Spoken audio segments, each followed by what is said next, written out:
this lecture, we're going to continue on our path and study some more nonlinear systems.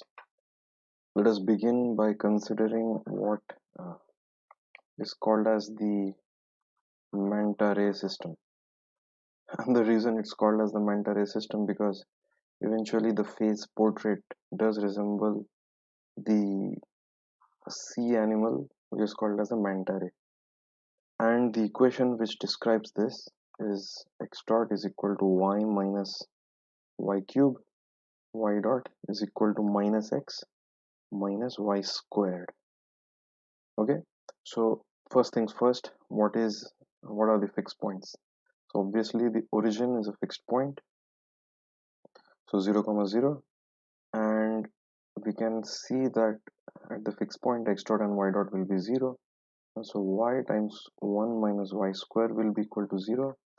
It implies y equal to plus minus 1, and if y is equal to plus minus 1, x will be equal to minus y square, and so the other two fixed points are minus 1 comma 1 and minus 1 comma minus 1. So we can already start making the phase space. This is the x-axis, this is the y-axis. So this is one fixed point of this flow, and the other fixed point is this and this. Now let us apply linearization and see what behavior we expect at the fixed points.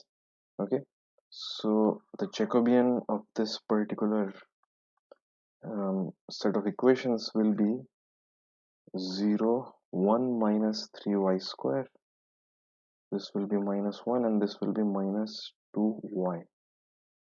Okay, so at the origin the Jacobian will be 0 1 minus 1 and minus 2. This will be 0. We've already encountered such kinds of Jacobian, and it's quite obvious that this Jacobian will be that of a center, meaning the orbits near the origin will resemble a center. What about this point and this point? So that instead of doing this by hand, let us go to the computer and do it on the PC. So let me run the initial script that we have in every program, and it takes a while to load initially. That's okay.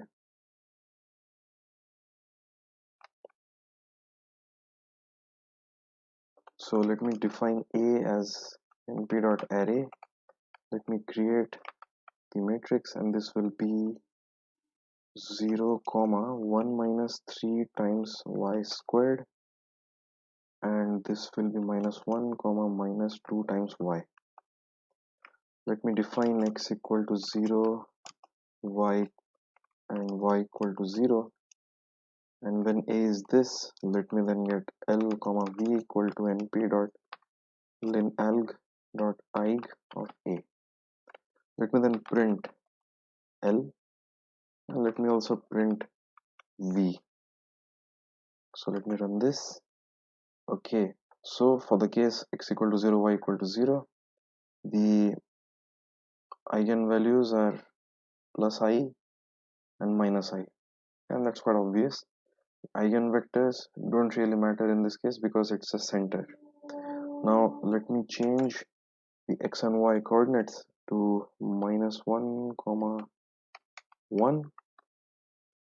So at this particular point, the eigenvectors are 0.73 and minus 2.73.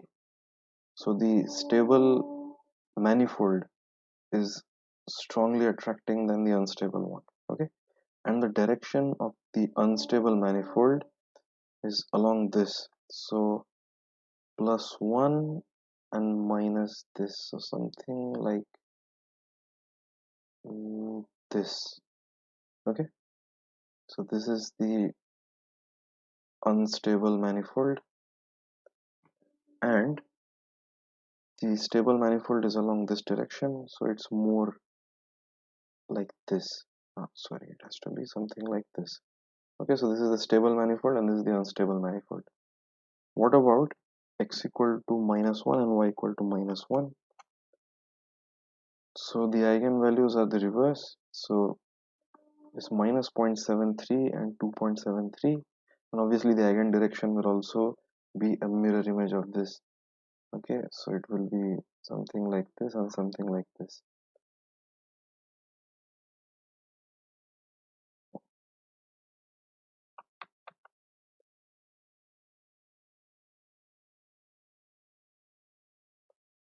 Okay, so the key point to note over here is the eigenvalues are simply flipping their signs and the direction as well.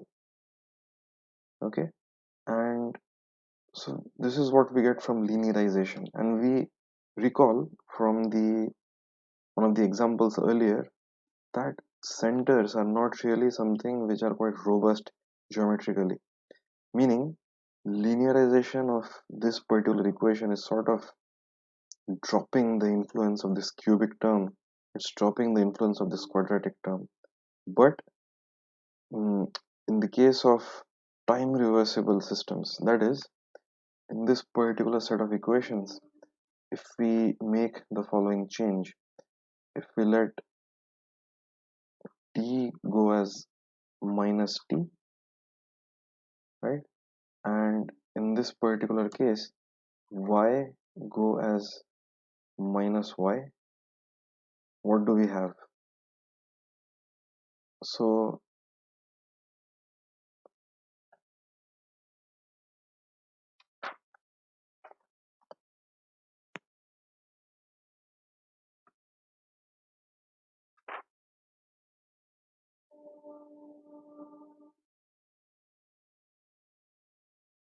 in this particular case, let us see what the equation transforms to. The first equation is minus dx dt, because we have made this particular transformation. This will be minus y plus y cube, and so this minus sign cancels out and we get the same equation. Okay, I've flipped over the signs of y as well. Similarly, for this equation dy dt, the sign will remain unchanged because there's a change in sign of this and a change in sign of this simultaneously. So this sign remains unaltered.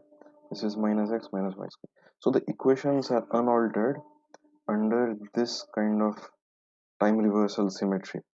And this symmetry implies that the problem, if a trajectory goes like this in the lower half, that is, if time is increasing, if the trajectory goes like this, in the upper half, as time reduces, as time reverses, the trajectory must go something like this. And the presence of this time reversal implies that this particular center, that we do not know whether it is robust or not, will actually turn out to be a robust center. Okay, so center is robust in the presence of time reversal symmetries. And let me just tell this much, that all this is much beyond the scope of this particular course, but I want to throw out some key ideas of nonlinear dynamics. Obviously, I'll link some useful videos in which the theory and the mathematics behind this will be discussed in greater details. But I hope through this you get an appreciation of how you can actually make an in-depth study with the help of Python or GNU Octet. Okay, so this is what we expect. Okay, a trajectory like this, a trajectory like this. This implies time symmetry. So now let us go ahead and plot this particular phase diagram. So let us go over here and change this particular function. In fact, I don't want to plot trajectories on this. I'll let you do that. Let me, oops. Yeah. So let me quickly wrap everything as a normal code. We'll show the quiver plot and we'll get rid of the trajectories and we'll directly plot the streamlines. Okay, so let me just fix this. This has to be y minus y cubed. This has to be minus x minus y squared. Okay, and let me just run this and show what happens. Okay, so over here we do expect an orbit somewhere over here, and there does appear to be an attracting point, then points which fly over to minus infinity, points which fly over to infinity. So looking at the vector plot, it does appear, I mean, one can sort of gauge what is happening in this flow field. Let us plot the streamlines to really drive home the message.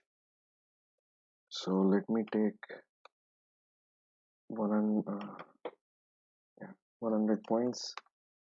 I'm reusing the code. I'll not plot the vectors anymore because in the streamline plot, the vectors will be apparent as it is. So let me remove this quiver plot and let me do plt dot. In fact, let me copy the snippet from one of the earlier codes. I don't have to rewrite everything. So let me run this. Okay, there's an error, so x1 is not defined. Okay, so this has to be x, y, u, and v. All right. So what do we see? This is the direction of the stable manifold. Okay, let me take this diagram to our notebook so we can discuss it.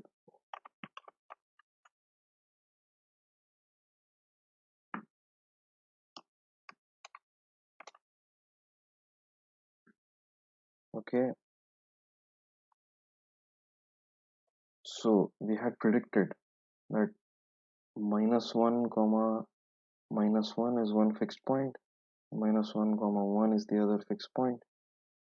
There appears to be a trajectory which would join it like this, and there appears to be a trajectory which would go around like this. Okay, so what you can do is later on use this neighborhood as an initial condition, see how the trajectory goes. So this is the direction of the stable manifold. This is the direction of the stable manifold. So this entire thing, okay, is stable. This is the direction of the unstable manifold. This is the direction of the unstable manifold, and this is the direction of the stable manifold. Okay, so we have already predicted these, and there are fixed orbits over here. There are fixed orbits over here, and because of the time symmetry, whatever we have predicted through linearization still holds true. There's no issue going on. Okay, so this this whole plot sort of looks like a manta ray if you squint your eyes hard enough, and yeah. So this particular problem highlights an important aspect, that of time reversal symmetry, and I hope you can learn more on that in one of the links that I've provided below. Let us revisit a very popular example taught in grade school, that of a simple pendulum.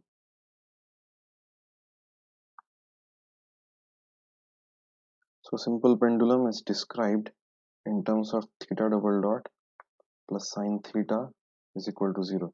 Well, obviously this is a very, I mean, simplified form of it. It's a dimensionless form of it. So let us write the following. Let me first of all represent theta as x. So x double dot plus sine x equal to 0. Let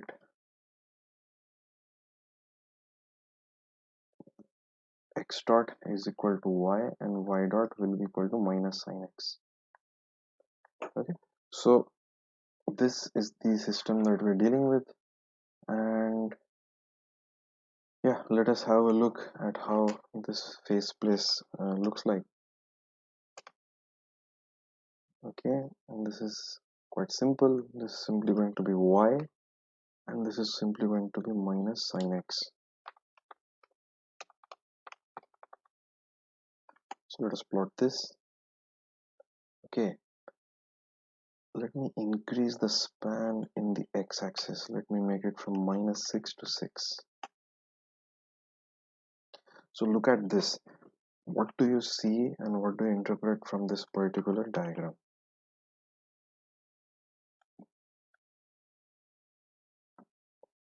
Let me take this to the notebook.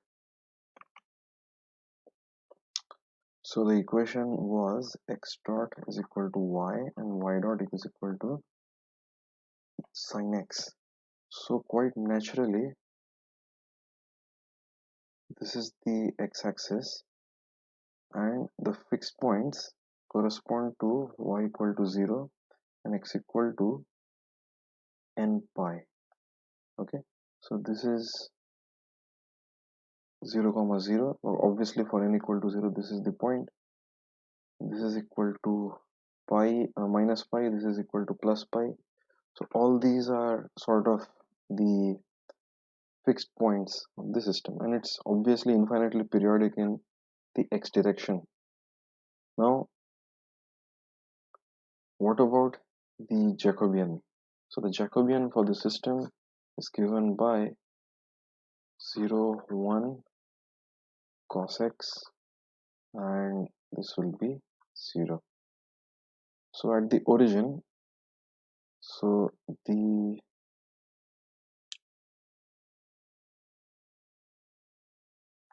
this is minus sin x, yeah. So this is minus sin x. I made a sign mistake. This has to be minus cos x. So at origin, the Jacobian is equal to 0 1 minus 1 0. This obviously represents a center. Now do we have time reversal symmetry? And let us see. Let us do this transform. So obviously this will be minus x dot, this will be minus y. So this reduces to the same equation. This is the first equation over here, and the second equation, y dot will be unchanged because y and t both have a sign reversal, and minus sin x remains the same. So the equations are unaltered because of this time reversal symmetry, as a result of which the center that we predict at the origin is a stable center, or I mean not a stable center, but it's a robust center. Okay, so it's a robust center, and this causes the streamlines to go like this, and obviously this will repeat after every 2 pi. The repeating is because of this particular cos function. It is periodic after a time period 2 pi. Alright, that's fine. What about these points? They don't appear to be centers. So what are they? So let us substitute n pi over here. So let us substitute only pi over here. So the Jacobian over at pi comma 0, that will be 0 1 minus cos x 0, and this is equal to this. So obviously it has two eigenvectors, eigenvalues. Both of them are real. It is plus minus 1. So this represents the unstable manifold. This represents the stable manifold. Okay, trajectories are attracted towards this along this particular trajectory. They are attracted towards this fixed point along this trajectory. Now this trajectory is also an unstable. So for this particular point, this is an unstable manifold, but that same manifold is a stable manifold for this particular point. So this particular trajectory which connects two fixed points. Okay, so in this example, two fixed points are being connected by a trajectory, and hence it is called as a heteroclinic trajectory.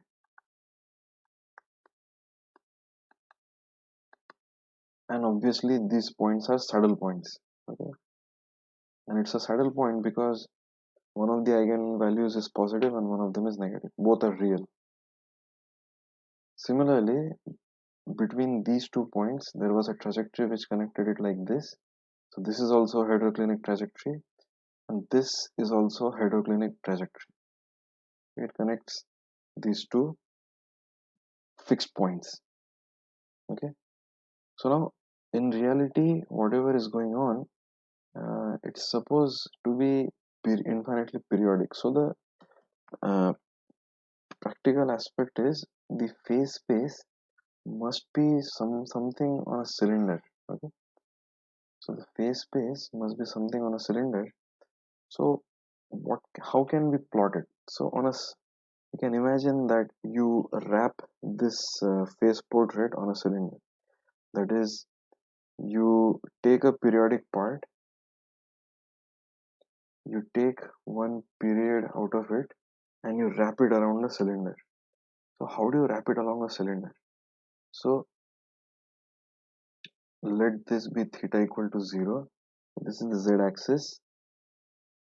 Okay, so, or I mean, you can, yeah, let this be theta equal to 0. So this point over here, you're going forward in theta, and this point you're going backward in theta. So this point could be pi, and this point could be minus pi as well. So the mm, pi and minus pi points are sort of connected through a cylinder. On the z-axis, we can plot the energy. Why do we say that we can plot the energy? Okay, and the reason is this particular system is a conservative system. So by conservative system, we mean that the energy along a trajectory is going to be conserved. So what is this? Let us multiply everything by theta dot. So this is theta dot, theta double dot, plus theta dot sine theta is equal to 0. So this is half theta dot square its dot, and this is cos theta's dot. This is equal to 0. Essentially, it means ddt of half theta dot square plus cos theta is equal to 0. This is what it means. The energy. So this represents the energy of of the system, and if this is 0, it implies that theta dot square by 2 plus cos theta is constant. So if I choose an initial condition, that is if theta dot at t equal to 0 and theta equal at t equal to 0, if they are fixed, then the evolution of the trajectory will be constrained along iso e lines. That is what a conservative system means. That is, once I choose an initial condition over here, it will move along a trajectory so that as the x and as the y are changing, the energy along a trajectory, it remains conserved. Okay, the energy along this, it will remain conserved. So if you add some energy to the system, you get boosted to a different trajectory, and then you have a different behavior. And the behavior changes fundamentally as we cross the heteroclinic trajectory. So this is the heteroclinic trajectory where it's trying to make this closed loop, but once you have enough energy to cross it, you simply loop over everything. You don't sort of have a situation where you have zero velocity, because you're always traveling along non-zero velocities. Here there are points where you are crossing zero velocity. So in that case, let us try to represent whatever this is in a 3D diagram. So let us copy the appropriate snippet. We had written out the snippet in the previous uh, lecture. So let me copy this. Okay, so we have this, we have a t-span. Let me just let it be 20, no problem. So now let me change the system. The system is x dot is equal to this, and this is minus sine x.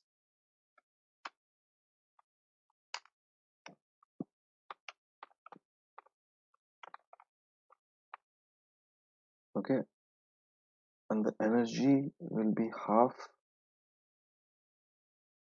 the expression for energy is half y square plus,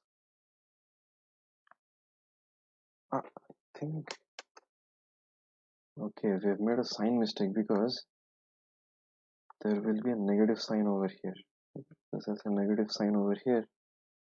It's a small oversight on my part, but regardless, the discussion does not change. we can simply correct it over in the code. So this will be minus np dot cos of x out. Okay, so what do we need to plot? Let me grab hold of the Maya command.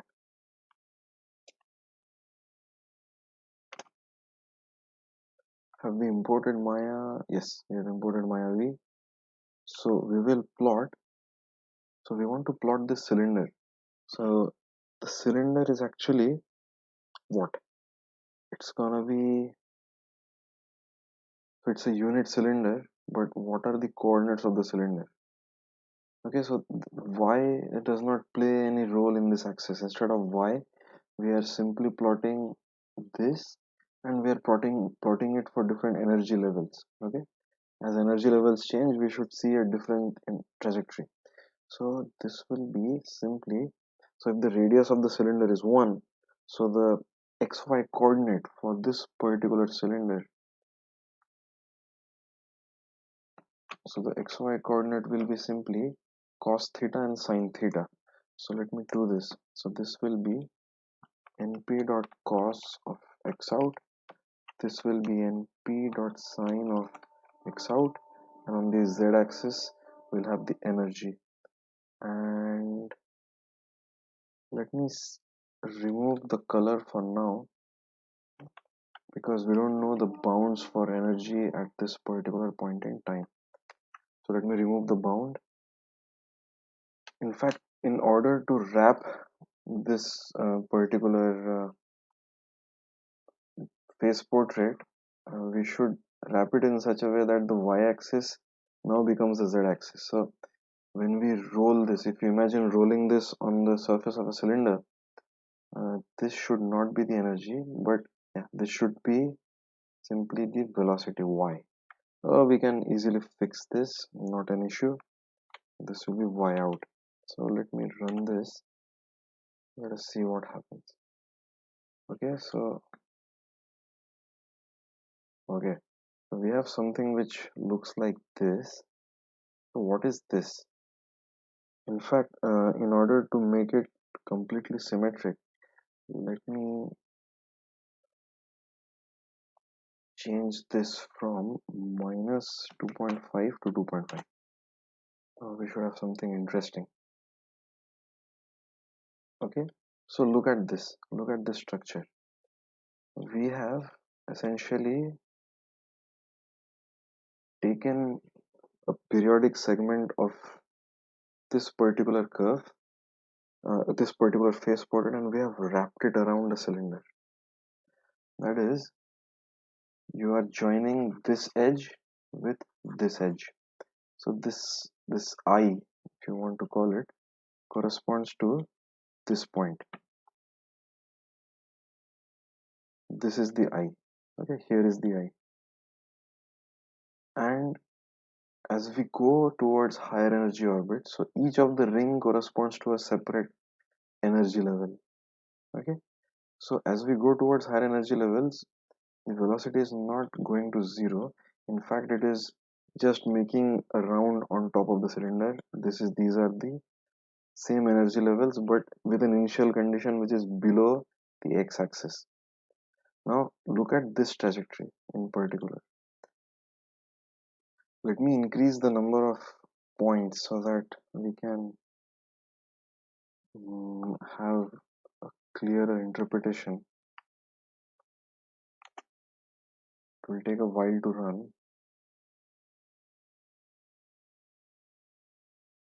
Okay, so these closed orbits correspond to the orbits which are bounded by the heteroclinic trajectories.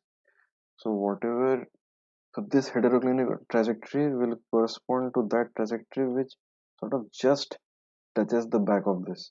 Okay, if you take even more points, you will have a trajectory. So this point over here is sort of corresponding to this point over here, and this point over here is corresponding to this point over here. Okay, so though this is the center, this is that particular center over here.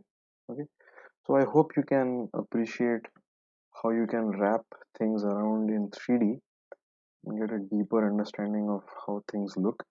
In fact, you can change the color scheme. We have discussed on how to change the color of this particular trajectory in Mayavi, and hopefully you can make that change and plot this in a more colorful manner. And so the color will correspond primarily to the energy of the system. We can convert this conservative system into a non-conservative system by means of adding a certain damping to this entire system. Okay, so the equation for a damped oscillator will be theta double dot plus b theta dot plus sine theta is equal to 0. And so over here we will simply have another term minus b times y. Okay, so it's not that difficult to implement really. It's simply a matter of, say, b 0.1, so 0.1 times y. Let us see how the trajectories look like. 0.1 is not a very strong. Okay, let me actually do this. Let me take 30 points. Let me plot this and let me wrap this inside an interactive function. So def show 2D phase b equal to say 0.1. Let us wrap all of this inside the function. So w equal to interactive show 2D phase comma b. It will go from say 0 to 1 in steps of 0.05,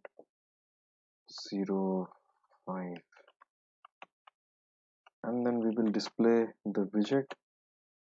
And let's see, when we increase the damping, oh okay, so this has to be minus b. Okay.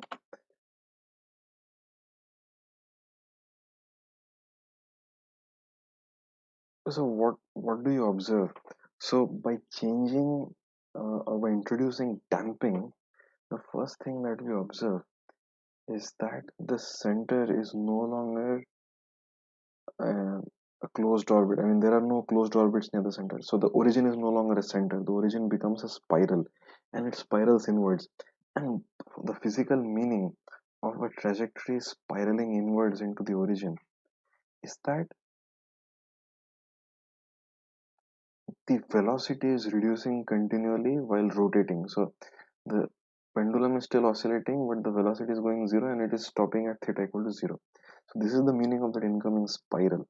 Okay, there are trajectories, if they have enough energies, they are sort of avoiding um, this particular spiral, but eventually they will be trapped by some other spiral. Okay, let me increase the damping further. You will see that even trajectories which had larger energy, they are attracted towards this. And really, a trajectory being attracted by another spiral, so the spiral on this part, let me show you that spiral. In fact, let me increase the range of this. Okay, so when b is 0, these are all individual centers. Okay, so each of this point is a center, but as damping increases, so the trajectory which is starting over here, it goes like this, and eventually it spirals on into this trajectory which has started somewhere over here. Maybe it will meander above these centers and go to this, but really speaking, this entire system is sort of periodic. And when you wrap around, you simply realize that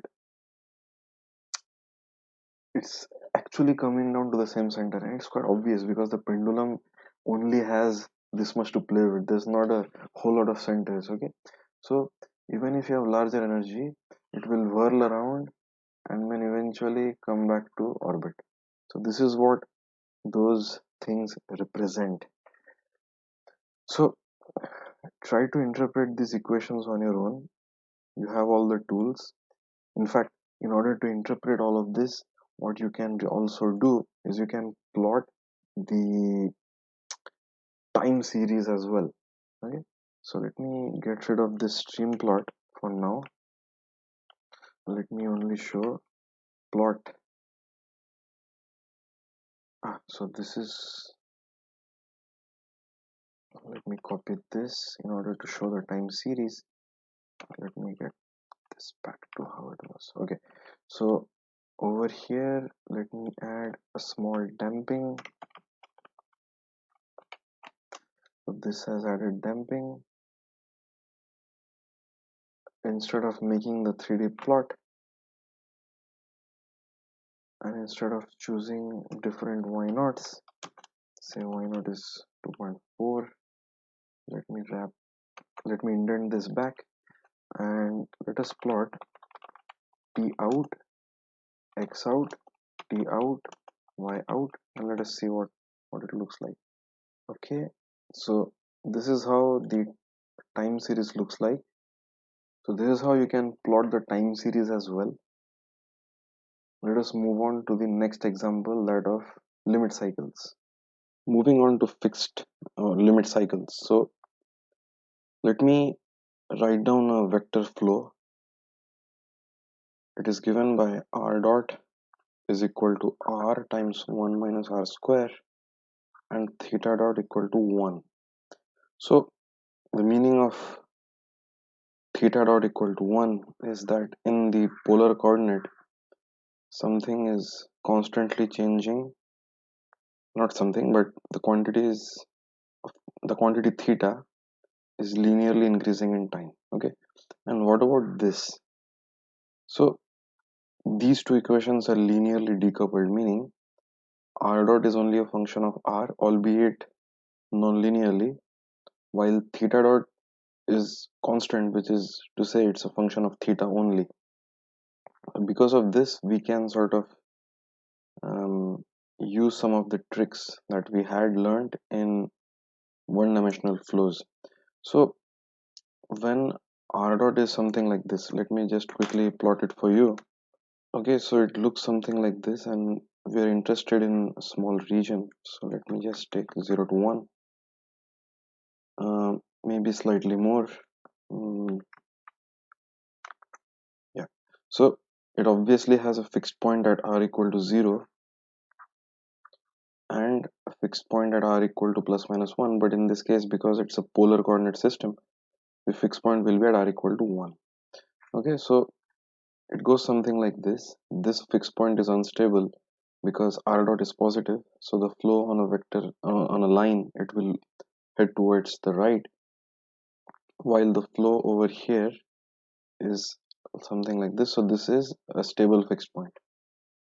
But now if it were to be only r dot equal to r, okay, then what would happen is r dot would exponentially grow and reach a certain value, or it would blow away to infinity.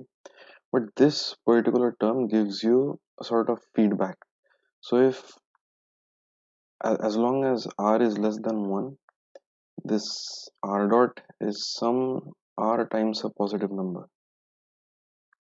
That means that r is going to grow. It's going to head along this line.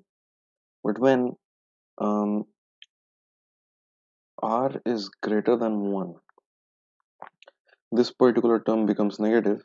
So you have r dot equal to r times a negative number, which means that the trajectories are going to head towards the left. Okay, so this is r equal to 1. So this means that it's always trying to non-linearly hunt for the value of r equal to 1. And as to how that manifests itself in the xy plane remains to be seen. So it is obvious that in an xy plane, r is equal to square root of x square plus y square, and theta is tan inverse y by x. Okay, so alternately, x equal to r cos theta and y equal to r sin theta. So this is just a simple transformation between the cylindrical coordinate system and or a polar coordinate system and a Cartesian coordinate system. So let us try to visualize how this flow looks like. So let me just grab a snippet from here and let me, so we have a differential equation in r and theta. What we'll do is we'll solve it in r and theta and then cast it in a Cartesian form. Okay, so instead of x, let me call this r. Let me write down the appropriate equations. Okay, so once I have changed it to this, this will no longer be x out, but this will be r out and this will be theta out. And we can then we can remove this energy, we don't need it now. The r out can be converted to x out as r out times np dot cos of theta out,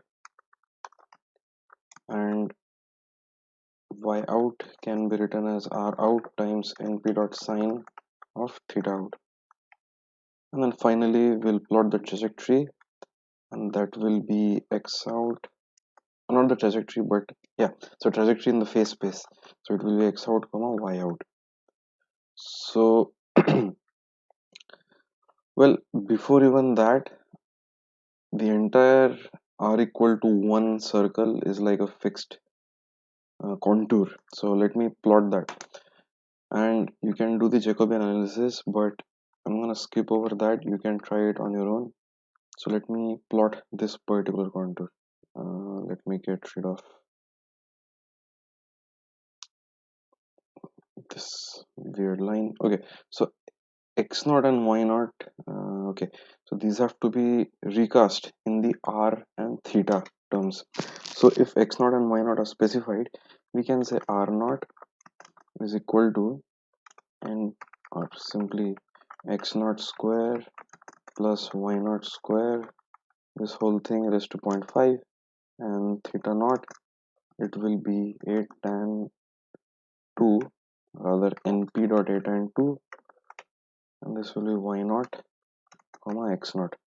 Okay, so we've declared what the corresponding r and theta will be, because we are specifying the initial condition in terms of the Cartesian point x naught y naught.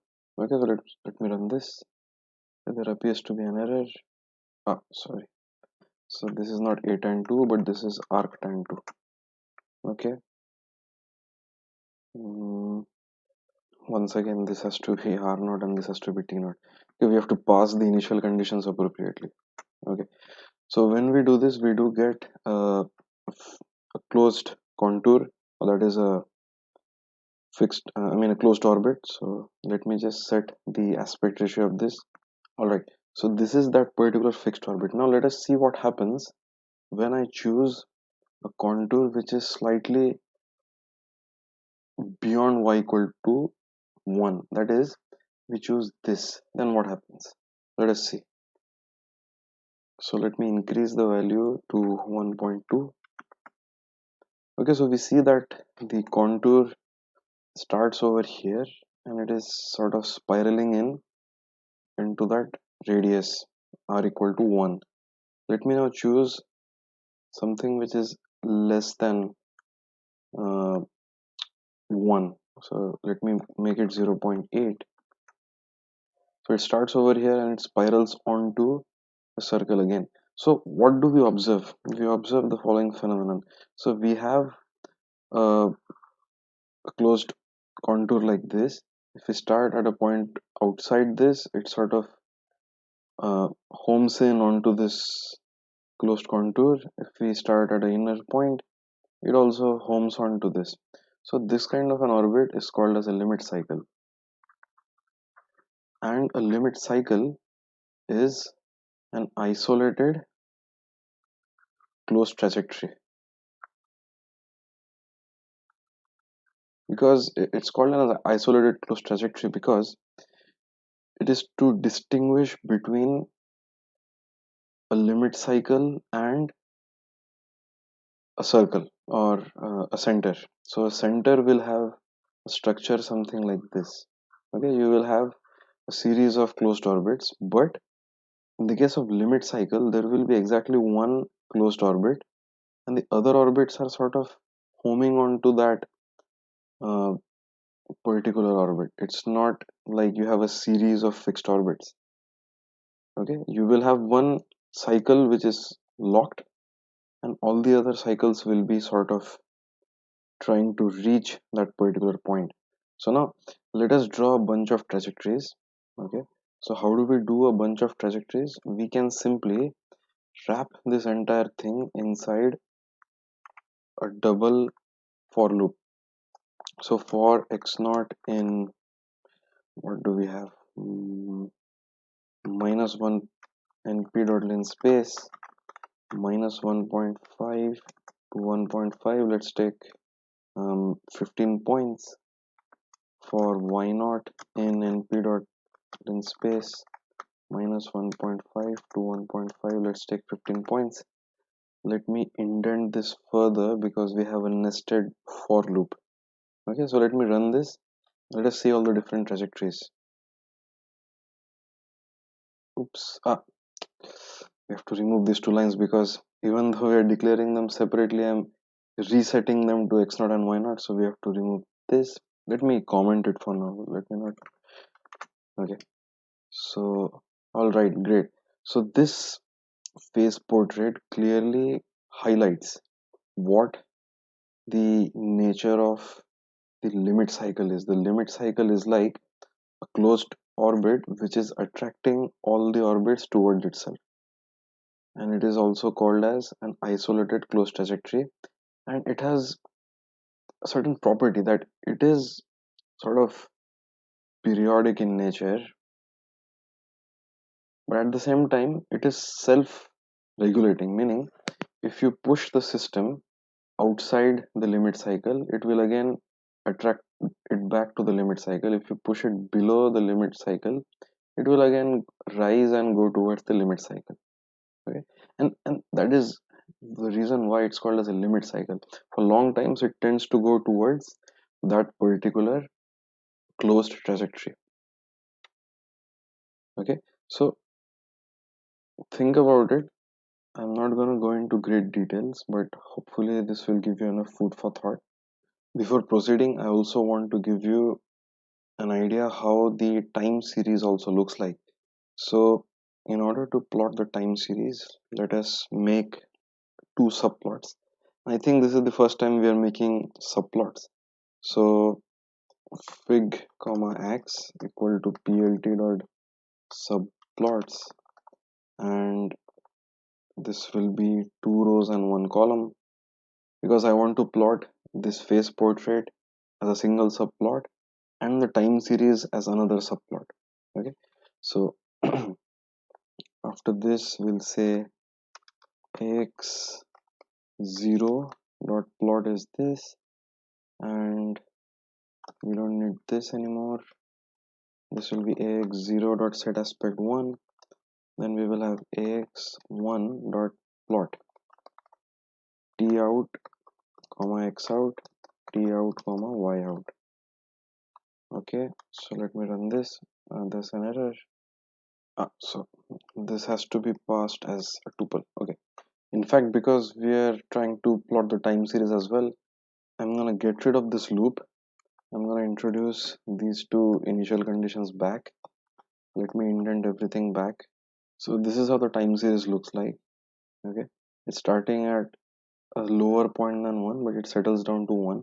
Let me make it a bit more severe so as to impress upon you how it approaches the limit cycle. Let me make it at point 2. So it starts at point 2 and immediately regulates itself back to the limit cycle. Okay, so it goes back to the case where it is sort of shadowing the limit cycle, which is simply going to be two waves. One is going to be a sine wave, one is going to be a cos wave, because a circle can be parameterized by cos theta and sine theta. Okay, similarly when we have a condition which is say y equal to 2, so it starts like this, then immediately it settles on to the limit cycle. So it's called as a stable limit cycle because it's a limit cycle which attracts. Similarly, there can be unstable limit cycles as well. These are cycles which repel. So if you have a limit cycle like this, okay, it will cause trajectories which are pushed away from the limit cycle to go away to a fixed point somewhere inside, or if you have a trajectory outside, it will try to go away from this. Okay, there can also be limit cycles which are, I mean, partially attracting. That is, the inner orbits it will attract towards the limit cycle, whereas the outer orbits it will repel away from the limit cycle, or even vice versa. Okay, so this is how the time series looks like. You can have multiple plots like this. It's a very easy technique. Okay, so now limit cycles need not always necessarily be uh, something which resembles a circle. Okay, the most famous example of this is the van der Pol oscillator. So let me grab hold of, in fact, let me find out a snippet which will be most useful for us. I think this snippet is going to be most useful for us. It's from one of the earlier lectures. So yeah, so this particular snippet contains both a quiver plot, that is a vector plot, and it contains a trajectory as well. And this will help us in clearly understanding what the nature of the flow is and the trajectory as that vector field is carrying it through. So the van der Pol oscillator is described by an equation x dot plus mu times x square minus 1 times x dot plus x equal to 0. So you can imagine this to be a simple harmonic oscillator, yes, but with a non-linear damping term. So this particular term, if this x square minus 1 were to be not there, this would be a damping term. It would be a linear damping term, but the x square minus 1, this particular thing gives rise to that self regulatory behavior of this particular cycle. Meaning, if x is less than 1, then this term is going to be positive, this term is going to be negative. That means the this particular damping term is not actually going to be a damping term, but it's going to push the cycle, it's going to give some energy to the cycle. Whereas if x is greater than 1, okay, this term becomes positive, and this will act like a damping term. Okay, so the presence of that particular nonlinearity is responsible for um, eventually what we'll see as a limit cycle. But limit cycles are present only because of this kind of a feedback nonlinearity. If you have a linear system, it will not occur. Linear systems cannot have uh, such kinds of limit cycles. So let us encode this particular flow. So this should be x double dot. Okay, so the flow will be quite simple. X dot equal times x1. Okay, so the time span is this, and yeah, so the initial condition is something like, okay, so let me run this and see what happens. Okay, so for a equal to 0, obviously this behaves like a simple harmonic oscillator, and it's a closed orbit. It's a non-isolated closed orbit. But when a increases, okay, so the flow was indeed correct. I just increased the axis of the problem. So forget about this because at the origin there's some 0 going on. Let me change the number of points by 1 to avoid the origin. Okay, so when a becomes something like this, you see that the initial point, which is somewhere over here, it is going in a loop and it is settling onto this particular diamond shaped orbit. Okay, in fact, let me allow a to have even larger values.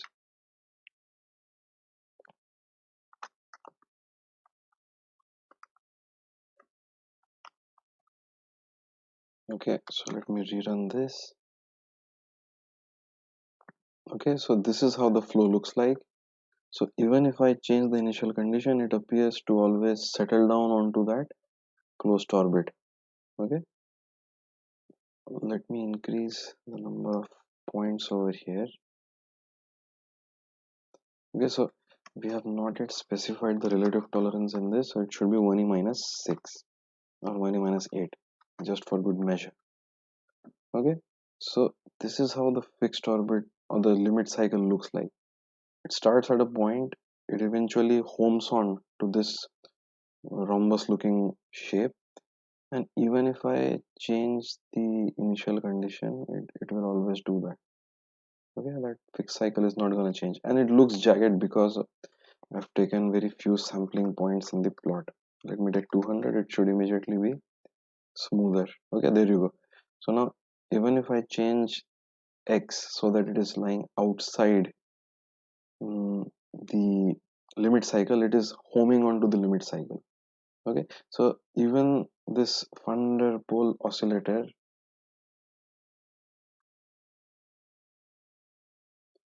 because of this non-linear damping effect, it is always going to home on to this limit cycle. So to learn more on the theory of limit cycles, I suggest you look at some of the links below. Some of those lectures are by Professor Strogatz, and yeah, he explains them in a very easy fashion. But with the help of these tools that you have learned, you can easily implement many of the things which is showing in class on your own. And once you start doing these things on your own, you can really plot a lot of things. You can really visually understand, because this topic of nonlinear dynamics is all about having a visual interpretation, having a deep visual interpretation of what is going on. Okay, so now let us also plot the trajectories. Okay, I want to show you how the trajectories also look like. So in fact, let me just go ahead and do t out comma x out, t out comma y out. You have to suppress the quiver plot. You have to suppress this. Okay, so where for a equal to 0, it's a simple harmonic oscillator, and a increases, look at how the waveforms change. So it is quantified by a slow or it has two time scales, what I'm trying to get at. Okay, it has one fast time scale, a slow time scale, then a fast time scale, then a fast decay, then a slow decay, then a fast decay. Similarly, fast rise, slow decay, fast fall, slow increase, fast increase, slow decrease, fast decrease, and so on. So it's a problem which is sort of quantified by the presence of multiple timescales, and all this, when you start doing it analytically, falls within the ambit of multiple timescale perturbation theory. It's something which I teach in a different course, but in view of a shortage of time, we're gonna skip that in this particular lectures. Okay, so this is how you can visualize the time series as well. Okay, so now lastly we move on to a very famous reaction, and it was shown that this particular set of reactions can be reduced um, to two nonlinear equations. So the name of the reaction is glycolysis. So glycolysis is the reaction in which sugar molecule is converted into energy, and it is one of the most fundamental energy producing cycle. It's a incredibly complex cycle consisting of many subcycles and all that. But all said and done, it does boil down to something which can be sort of mathematically modeled as two coupled nonlinear equations. So let me write down the form of the equations. So x dot is going to be minus x plus ay plus x square y, and y dot is going to be b minus ay minus x square y, where x represents the concentration or the evolution of ATP, and y represents the evolution of ADP. Okay, so the evolution of these two molecules is what sort of governs the entire uh, chemical set of chemical reactions behind glycolysis, and let us try to analyze these two governing equations. So first of all, what is the fixed point? So the fixed point can be found out as follows. So x dot will be 0 and y dot will be 0. So 0 is this, 0 is this. So let us add these two equations. So you obtain minus x plus b equal to 0 for the fixed point, and consequently you obtain x star equal to b. Whereas for the y, so if this is true, then using this we can obtain y is equal to b upon a plus b square. It is just rearranging this and getting this. So y star is this, x star is this. So you can go ahead and find out the nature of this particular fixed point by finding out the Jacobian. I'm not going to do it. I'm just going to show you how the flow looks like and how we can easily view by changing the values of a and b what the nature of the fixed point is going to be like. Okay, so with with the fixed point out of the way, let us grab hold of a, in fact this is fine for our purpose. So let me paste it over here and let me now change the various values. So obviously the flows have to change. The vector flow in the phase space is given by this plus a times y plus x square plus y.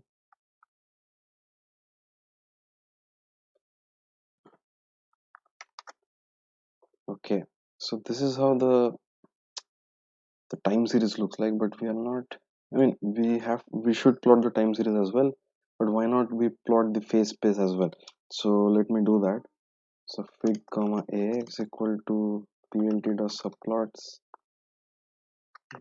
2 comma 1 and ax dot rather ax0 will let us make the flow. So let us copy this. So the first axis will contain the quiver plot and we will set it to the aspect ratio to 1. Then on the next plot we'll plot the time series. On the same plot we will also plot the x out and y out, that trajectory of the particle which starts at the specified initial condition. Okay, so just a quick overview of what is going on. We have made a widget which calls this function with the initial values x0 and y0. X0 and y0 will be passed on to the function and we will first plot the quiver plot.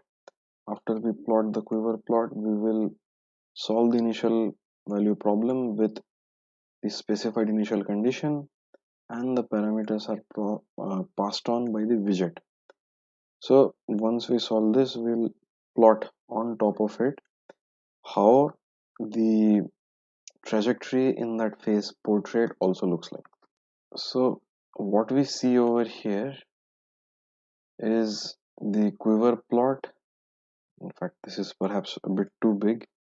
Let me make it 10 by 5. Okay, yeah. So this is the quiver plot of the entire process.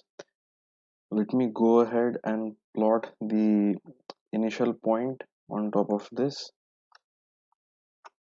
So it will be x0 dot plot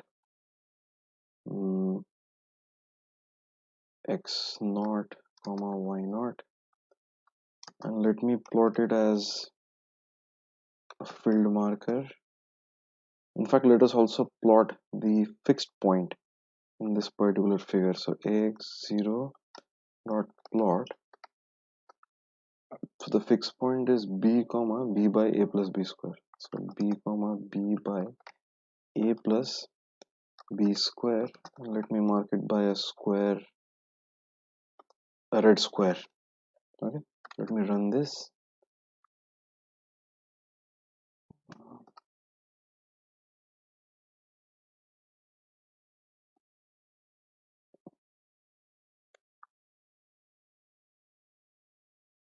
Okay, so see what happens.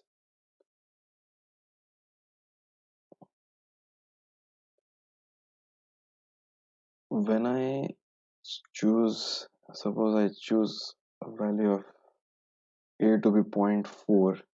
Now let us see what happens when the value of b is changed.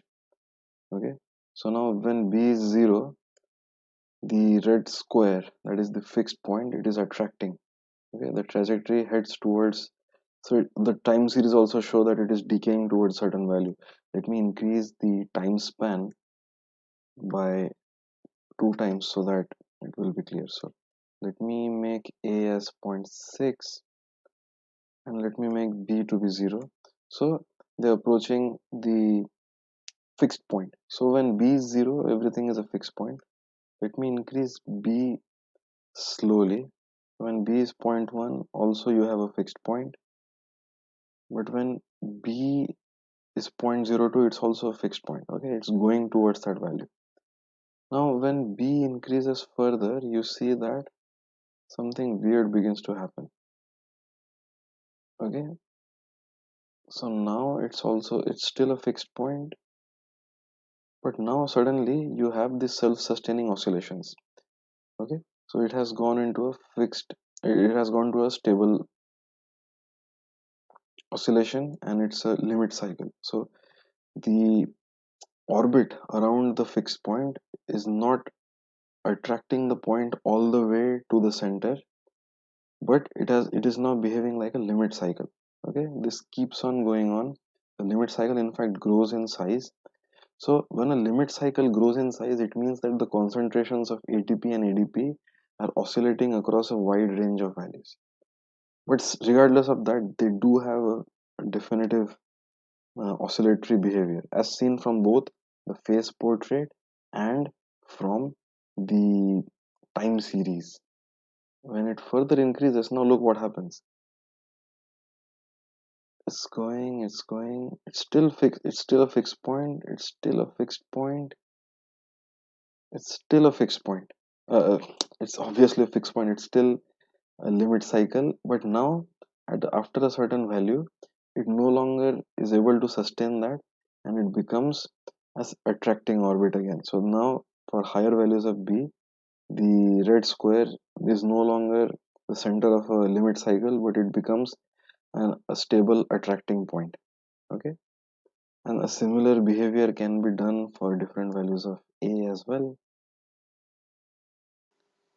So we can set the x-axis limits as shown.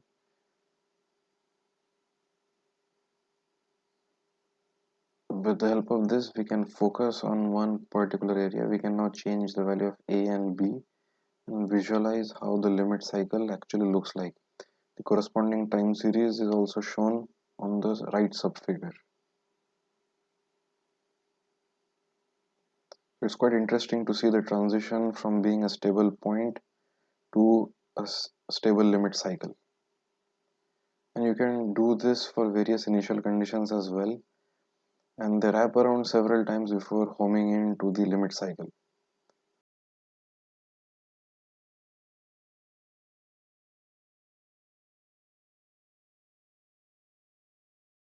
So with this, we wrap up this particular set of lectures in which we have looked at various properties of nonlinear phase diagrams, including saddle nodes, attractors, repellers, centers, degenerate stars, and lastly limit cycles.